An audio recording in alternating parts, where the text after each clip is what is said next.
¿Estás pensando en desarrollar una estrategia metodológica que responda a las demandas de tus estudiantes? ¿Una estrategia que potencie el desarrollo de las competencias comunicativas y digitales? Pues bien, acompáñame en este episodio de podcast. Soy Aleida Cruz Unción, docente responsable del proyecto innovador. Somos interlocutores podcasteros que promovemos la interculturalidad. Nuestro proyecto innovador se desarrolla en la institución educativa Luis Alberto Sánchez Sánchez, ubicado en el asentamiento humano Santa Rosa, perteneciente al distrito 26 de octubre de Piura. El problema identificado fue poco e inadecuado desarrollo de la competencia oral de los estudiantes de tercer grado de educación secundaria. Esto se debía a que, en la educación virtual impartida por el grupo de WhatsApp, mis estudiantes preferían la comunicación escrita. Muy poco escuchaba sus voces y cuando oralizaban presentaban un registro o lenguaje formal poco adecuado a la situación comunicativa. ¿Quieres saber cuáles fueron los principales hitos de este proyecto?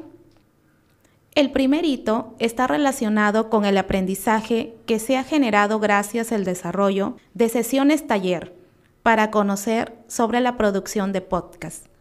Nuestra estudiante Valeria Palacios nos comenta.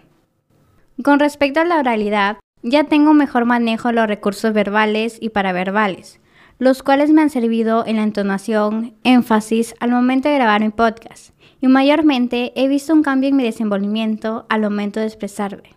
Y por otro lado, he podido potenciar mis aprendizajes en el proceso de edición de episodios de podcast. El estudiante Juan Diego también nos comenta. Con el proyecto podcastero he aprendido muchas cosas. Por ejemplo, a cómo hacer un guión técnico, algo que en anteriores años nunca habíamos hecho.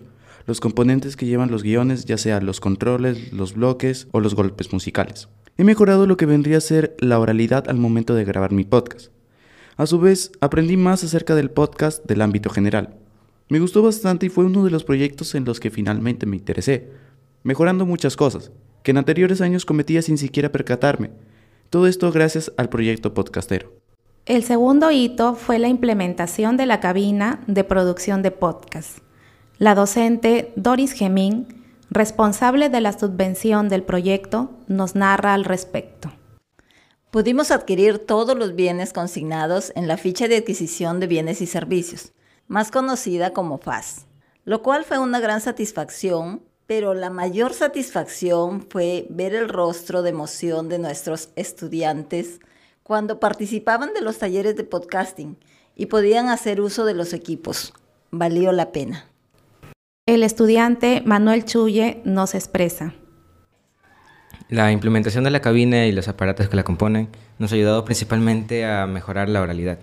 Nos ha permitido poner mayores efectos, generando una voz siniestra, alegre y a la vez triste, adecuándonos principalmente a nuestra historia y asunto. Esto principalmente mediante micrófonos, computadoras y distintos efectos. Nos ha permitido mejorar nuestro dominio con distintos programas como Adobe Audition y Adobe Premiere, mejorando nuestras producciones tanto en video como audio. Esto principalmente ha servido mucho. El tercer hito identificado ha sido que el 50% de docentes de nuestra institución educativa y algunos docentes invitados de otras regiones y provincias de Piura acogieron la estrategia y se han capacitado en la producción pedagógica y técnica de los podcasts. Los docentes han seguido los procesos didácticos de planificación, textualización del guión técnico literario, producción y edición de su propio podcast. Lo que yo más destaco de involucrarse en este proyecto es que al realizar las entrevistas nos conocemos mejor, rompemos barreras y empezamos a valorar la interculturalidad. Al conocer sobre nuestras tradiciones y costumbres, como lo es en el caso de mi podcast, hacemos un mejor desarrollo social como comunidad y sociedad. Los alcances que ha dado el proyecto son el fortalecimiento de las competencias comunicativas de los estudiantes del tercer grado de secundaria. Otro alcance es el cambio de actitud de los docentes y estudiantes frente al dominio de la tecnología. Un último alcance es el involucramiento de los padres con las vivencias, experiencias y expectativas de sus menores hijos al escuchar sus voces en los episodios de podcast. Creo que es meritorio destacar esa iniciativa del docente de ser un docente innovador. Por lo tanto, invito a todos los docentes a participar, ya que desde este año FONDEC no solamente premia a los colegios ganadores, sino que también aporta un incentivo económico, una subvención que permite implementar los proyectos de aprendizaje. Muchas gracias, FONDEC. ¡Gracias, FONDEC!